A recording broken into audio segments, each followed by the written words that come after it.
Assalamualaikum warahmatullahi ta'ala wabarakatuh. I would like to thank you all for giving me a chance to discuss on this conference. My topic of discussion will be the psychology of organizational failure. I'm Prof. Jamil, Member Board of Governors and Consultant Secretaries from UniSHAMS. For today's lecture, I'll discuss on the following topics. First, I'll give some introduction on the organizational failure and define on what is failure all about. Then I'll discuss about the company that fails, the real scenarios, and also the roots of the failure. The next, I will go into the psychological trajectory of organizational failure. It will be divided into three. Number one is total failure. Number two is shallow failure. And lastly, the broadening failure. Last but not least, we will be discussing about the managing failure. And among other things that we will discuss on how to manage failure is the importance of unlocking the process story of failing organization, honest communication between staff and the employers as well as the stakeholders. And we need to find the root of the cause as well as manage the root of the cause. And finally, I'll give conclusion on this topic. Okay, so over the years, far more organizations have failed than have succeeded.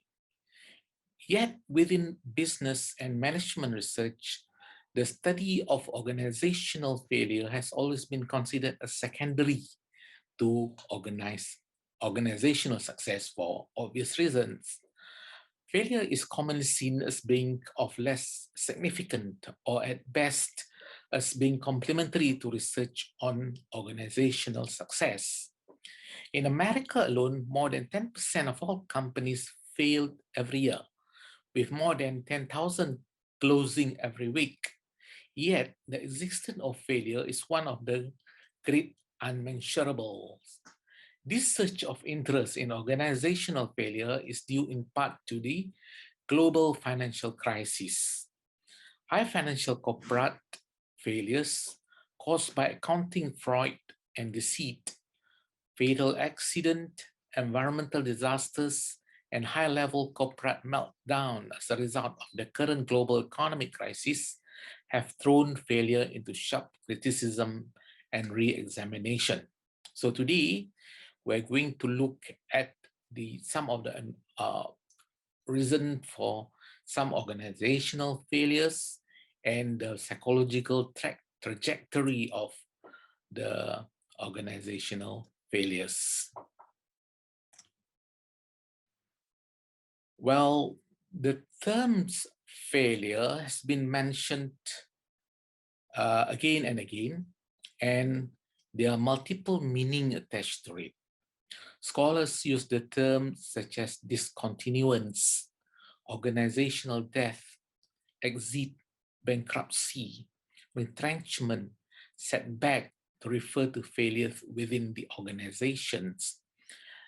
However, basically, an organization fails when its ability to compete deteriorates as a consequence of actual or anticipated performance below a critical threshold that threatened its viability. Symptoms of organizational failure include market share erosions, persistent low or negative profitability, shrinking critical, that is financial, human, and technological resources, as well as loss of legitimacy. These exclude mild setback and does not consider them as failure.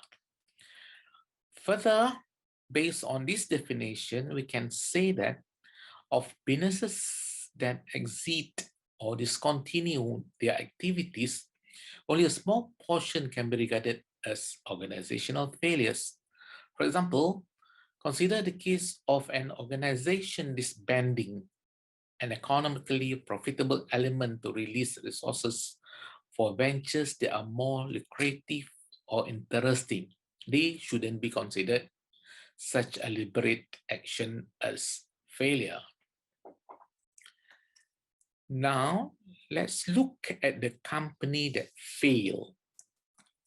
The first company that I would like to examine is Rayani Air. This airline set itself apart as Malaysian first Sharia-compliant airline. This airline made its first flight to Langkawi on 20 December 2015. However, what followed was a series of unfortunate and messy events. Many domestic flights were cancelled, including their flights to Kota Kinabalu, Kuching, and Langkawi. Rayani Air was then revoked of its air service license following the government decision that it lacked financial and management capacity to continue operating as a commercial airline. The airline then apologized that it could no longer provide refunds for the cancelled flight as a result of investors pulling out after their air service license and air service permit was withdrawn. Aside from that, Rayani Air was also said to have been unable to pay its pilot, which caused the pilot to go on a strike.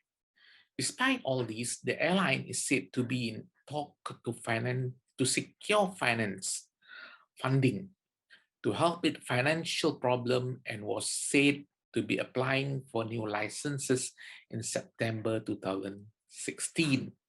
But until now, no new update regarding this trouble airline. So we can assume that it has ceased its operation. The main problem which brought the airline to its demise is the incompetence along with its operational issues. Perhaps upon rectifying its operational issues, the airline, which is said to be eyeing a comeback, will be able to take off again. The next company that I would like to discuss is Delhi, France. This is the go-to place for Malaysians to get their pastry and sandwich fix, especially when they visit the mall. However, Delhi France outlet have ceased to exist and the website is no longer up and running. Opened in 1990s, Delhi France celebrated its 30th anniversary in 2013. An attempt by Delhi France International Managing Director was the third rebranding exercise and was done in response to changing market condition. It was previously known as Delhi France Bistro, but was then changed to Delhi France after its rebranding, as they wanted to be known as a cafe with casual dining concept. After the failed rebranding, outlets in popular malls such as Mid Valley, One Utama, and other locations no longer exist. As of 2013, there were apparently 450 outlets worldwide, with 230 outlets said to be located in Asia. The last post on Delhi France Malaysia official Facebook was in 2015, which is about the time we think it ceased operation in Malaysia. Delhi France may have failed to catch a slice of the pie with the opening of many cafe and hipster coffee shops offering Malaysia more options.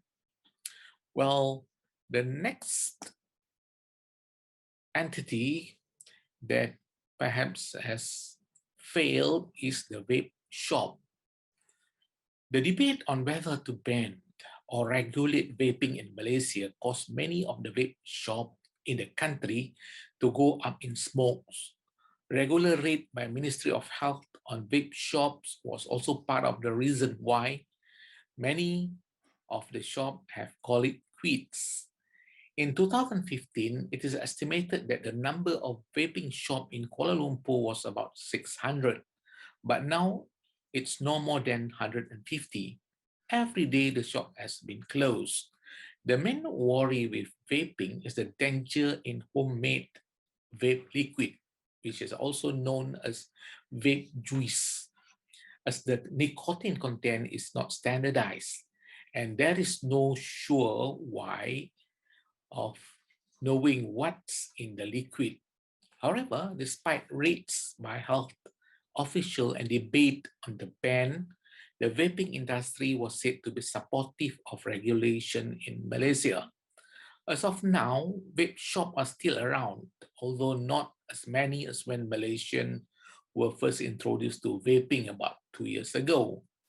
Many vape shop owners in Malaysia began facing problems when their shop were raided by health officials.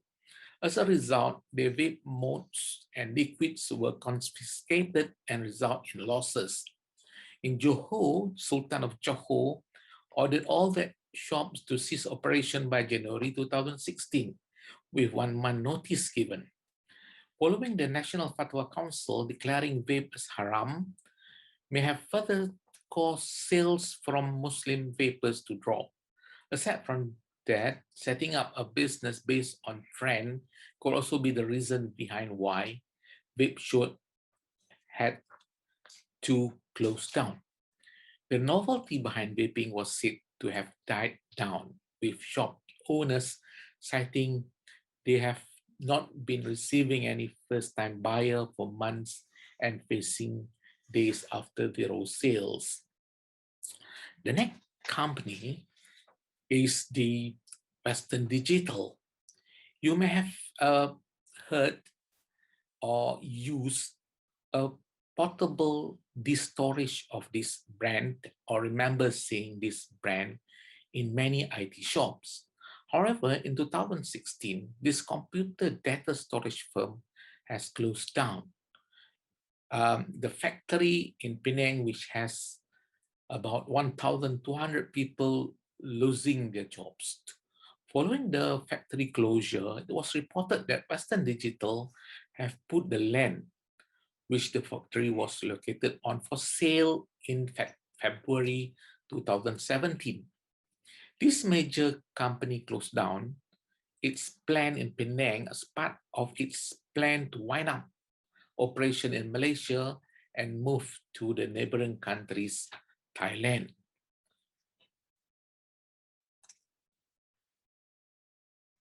Okay, so the next company, which is famous and known to all Malaysians, is One Malaysian Development Corporations, 1MDB.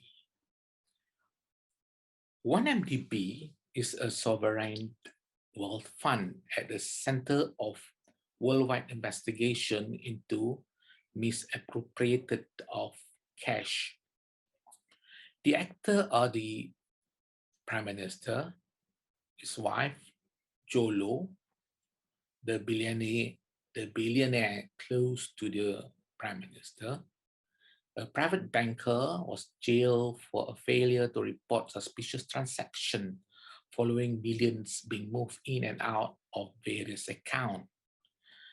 And there's another wealth manager at BSI Bank Singapore who were also involved. It was initially set up as Terengganu State Fund Company, followed by a total mess. Since 2014, 1MDB had about 11 billion in debt.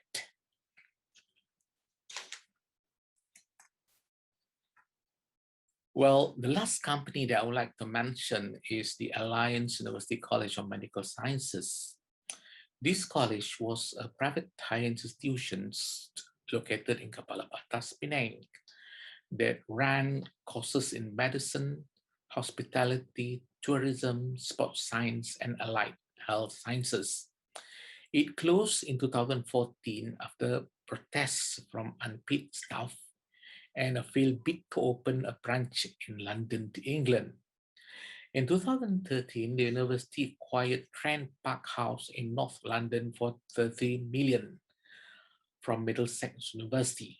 but the building and campus was never developed and has been speculated that the size of the deal led to closure of the college in 2014.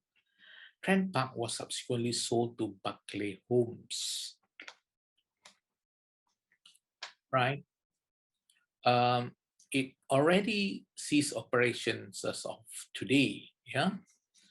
Well, what is the real scenarios? The real scenarios is about 80% of businesses with employees will survive their first year in business. The most recent data shows that of the small businesses that opened in March 2016, 79.8% made it to March 2017. About 70% of businesses with employees will survive their first year in business. The recent data shows that of the small businesses that opened in March 2015, about 70% made it to March 2017, about 2 years. About 50% of businesses with employees will survive their fifth year in business. Data shows that of the small businesses that opened in March of 2012, 50% made it to March 2017. About 30% of businesses will survive their 10th year in business. The most recent data shows that of the small businesses that opened in March of 2017, 33% made it to March 2017. So for the long-term survival, about 30% of businesses will survive. Okay, what are the basically roots of failures? There are 1,001 reasons for organization to fail. Listed here are some of the well-known reasons for us to ponder. Number one, in the recent years, for the last 2 years, there was a pandemic of COVID-19. There are companies that was closed down or ordered to stop operation because of the lockdown due to this pandemic. And that incurred losses on part of the employers as they have to pay the employees. Other conditions like natural disaster, war, recession, calamity also could be the root cause of company failure. The next reason is due to poor performance. And there are many reasons for company to have poor performance. Things like execution problems, poor performance monitoring, inexperienced managers, poor planning, either strategic planning, resources or finances, or some of the example that leads to organizational failures. The next reason could be the resources of staff. Inadequate staff, the poor attitude among staff, such as feeling of complacency, are some of the reasons that cause company failures. The managers have to be very good at coaching the changing environment. The environment will always change, especially during this COVID pandemic. Changing market and technology are very fast and rapid. So that could lead to inability of the company to compete with the competitors. Some companies are obsessed with the previous successes to the extent that they forget about the current or the incoming challenges. Company like Nokia and so on been ceased because of that reason. Yeah. And then for obvious reasons, financial lacking or financial manipulations are main causes of company failures. There are also systemic reasons like poor planning, poor processing, organization failures, failure in the controlling, directing, and communicating that cause failure in the outcome. Okay, there are some organizations which are more self-centered rather than client-centered, and that could be the cause of deterioration in terms of service and also customer satisfaction. Um, some organizations are too complex because either their product are too complex, like the failure of Airbus 380 in assembling their product in due time, and some of the company are too complex in the organization that results in delay in decision making. The next reasons are overdependence on a few segment of customer. Organization like university, for example, which depend solely on the new students, have to take into account of this problem. So university have to open up their customers not just to the new students, but also to the working sectors, to the other segment as well. Yeah. And then, of course, the government problems, like, for example, excessive regulation, high taxation, high interest rate, or also contribute to failures. And all I would like to say here is that there are a lots of reasons that can contribute to failures, and the managers have to identify, acknowledge the reasons, and take a proper action as soon as possible. All right, then the next part of the lecture will discuss on the psychological trajectory of organizational failure. Well, let me share something about our environment. Look at this picture. Well, if you drive from KL, approaching Ipoh City, you will see a group of limestone hills on the right of the highway. And one of the limestone hills is Gunung Lano, on your left-hand side is Gunung Lano, and the other is Gunung Terundum. What intrigued me about the contour of these hills is that they form a lot of similarity with failure curve. Even looking at these two limestone hills, you can spot the failure of protecting the environment. It has been excavated by the quarry company or quarry factory to manufacture cement for construction purposes. Well, actually, failure can be divided into 6 different phases, as shown in this graph. The staggered line indicate perceived performance, whereas the straight curve indicate an actual performance. The first part on my left is the period of acceptable performance. Yeah, okay, that is the first part. The company is healthy and running the permanent daily state of affairs. The next is when the curves start to show divergence. You can see on the first part here,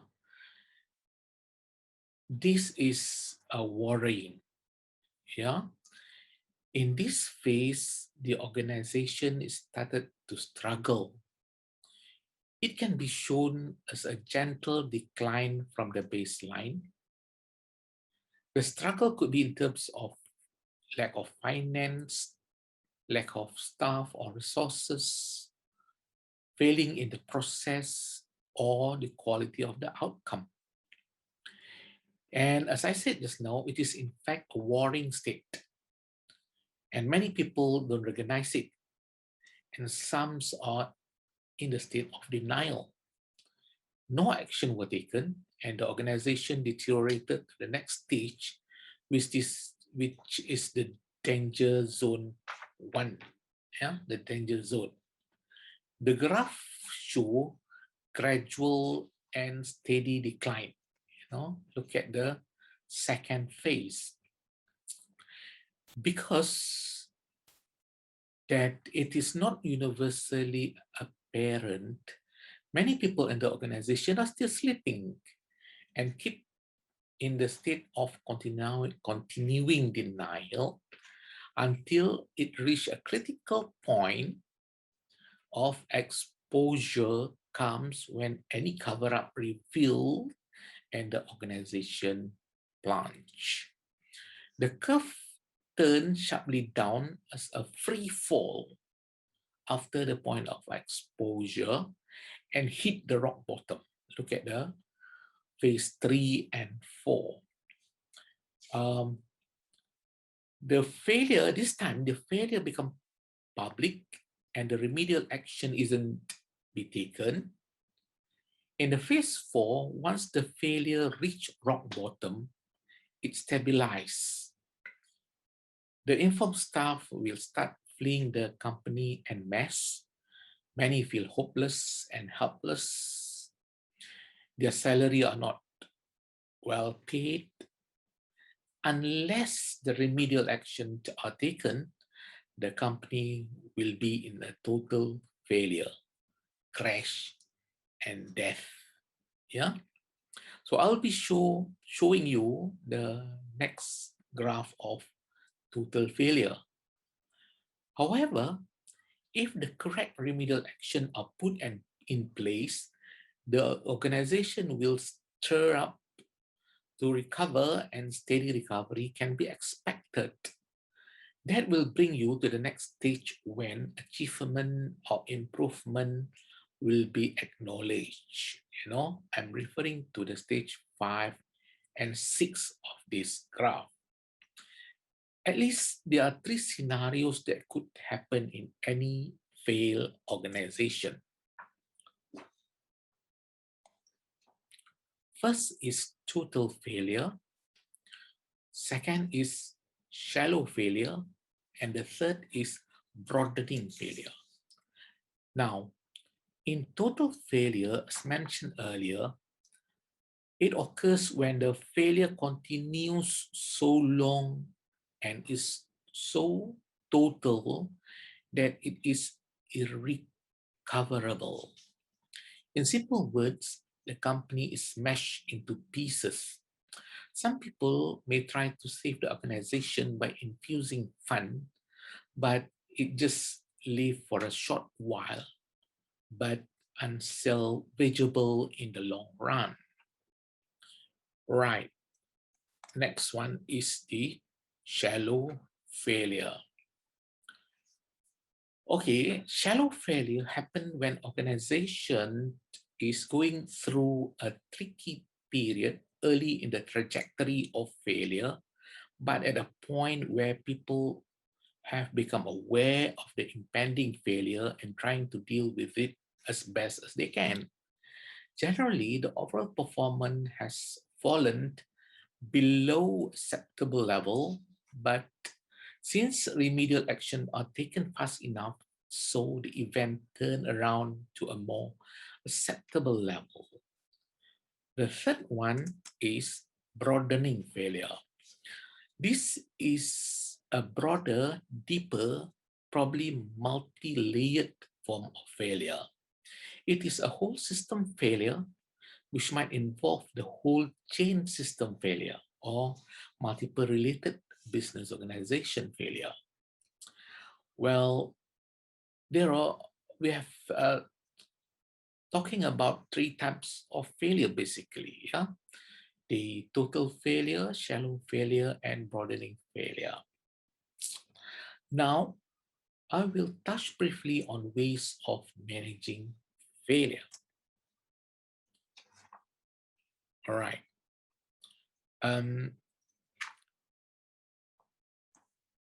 The first one is unlocking the process story of failing organization.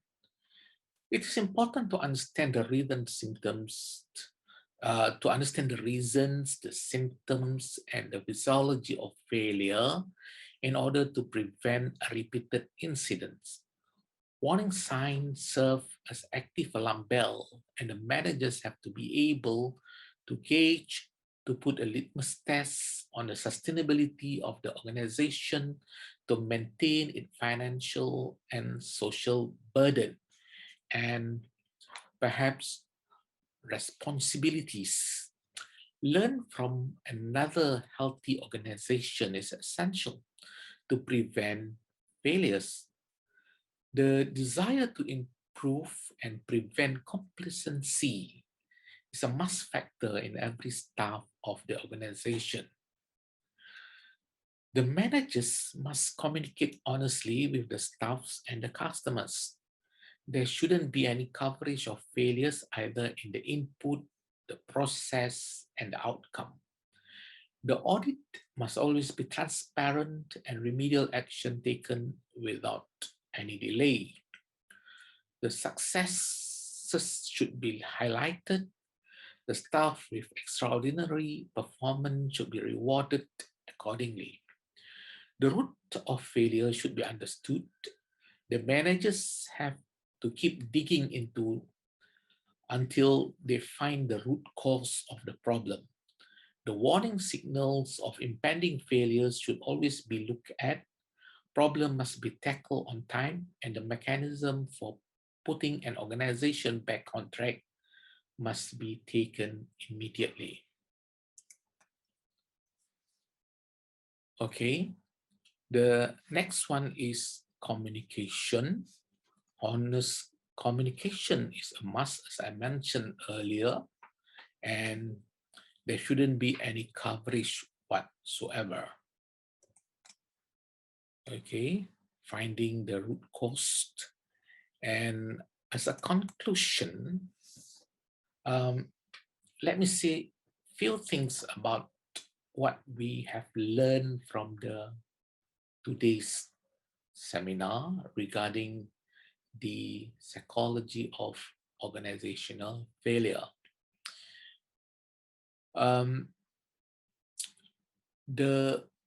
What I have mentioned earlier basically is that the great things about doing no preparation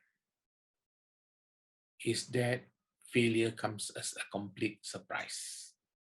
These quotes come from General Montgomery.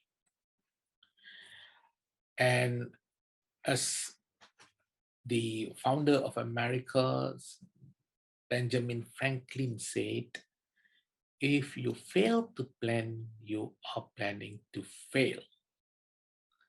So I've shown clearly that as far as failure is concerned, or organizational failure is concerned, there is a clear, predictable pattern, symptom, or warning sign, and the psychological trajectory of organizational failures. So the managers, the staff have to understand them. And by understanding them, can teach us on how to avoid further failures. Beware of the root or the cause of failures that can leads to immediate remedial action taken.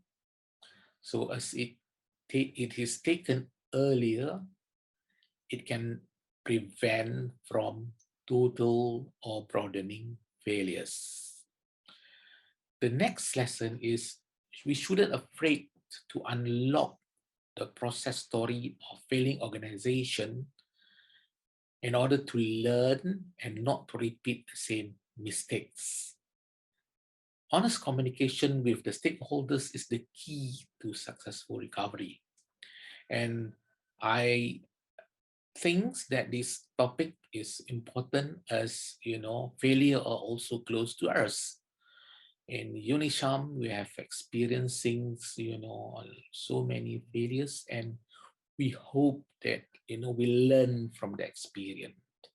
Okay, with that, thank you very much. Assalamualaikum warahmatullahi ta'ala wabarakatuh. Okay, thank you so much, Prof. Dr. Muhammad Jamil Yaacob, for your very insightful sharing.